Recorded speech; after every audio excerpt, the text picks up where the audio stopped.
Alors, est-ce que vos enfants dorment dans votre chambre, déjà? On sait très bien les dégâts que ça peut faire lorsqu'on fait rentrer trop souvent son enfant dans son lit. Pour le chien, ça va être pareil. Évidemment qu'on a tous envie, lorsqu'on adopte un chiot, de le câliner, de le rassurer. Mais le lit, c'est une position qui est hiérarchique aussi, c'est-à-dire qu'elle symbolise le fait que vous êtes les chefs. Elle symbolise une situation aussi en hauteur, même si vous avez un lit au bas du sol, c'est votre lieu, c'est votre territoire. Le chien, dans son langage, si vous lui faites accéder à votre territoire, ça veut dire que tu es le chef. Et il faut prendre sur soi de se raisonner. C'est un savoir dire non, là aussi, comme souvent avec le chien, pour que le chien soit plus heureux. Sinon, il ne va pas comprendre. Vous lui faites accéder au lit.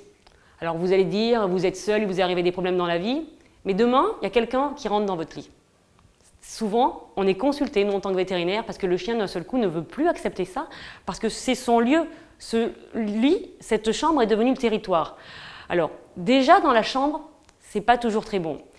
Je ne suis pas pour dire non de manière autoritaire, parce qu'on peut avoir un chien qui peut être très très bien éduqué. Si on a déjà tous ces prérequis, c'est-à-dire que votre chien vous respecte, quand vous dites assis, couché, savoir dire non, avoir vraiment une vraie entente et une bonne hiérarchie dans un respect, que votre chien doit vous respecter, en soi, ça ne pose pas de problème qu'il dorme dans la chambre.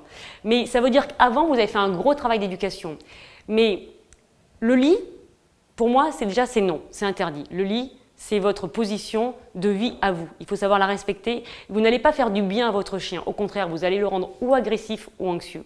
Donc, arrêtez d'imaginer que vous fonctionnez avec un chien comme on peut fonctionner avec un compagnon, un enfant, surtout avec un enfant et faire ce parallèle. Donc, pour moi, en tant que vraiment vétérinaire qui fait du comportement, je ne préconise pas ça.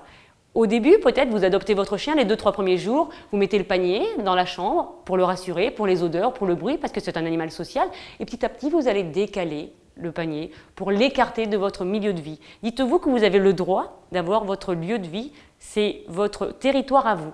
Et si vous faites accéder votre chien dans votre territoire, vous allez lui dire « Coco, Oscar, Boule, tu es le chef ». Non, il ne faut pas faire ça, c'est trop dangereux.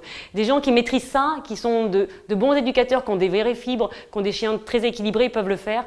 Mais si vous n'êtes pas un éducateur né, il vaut mieux, dès le début, avoir le panier dans la salle à manger, dans un endroit où il sera bien, avec son eau, avec son petit jouet. Il sera tout aussi heureux et vous aurez beaucoup moins de problèmes à gérer plus tard.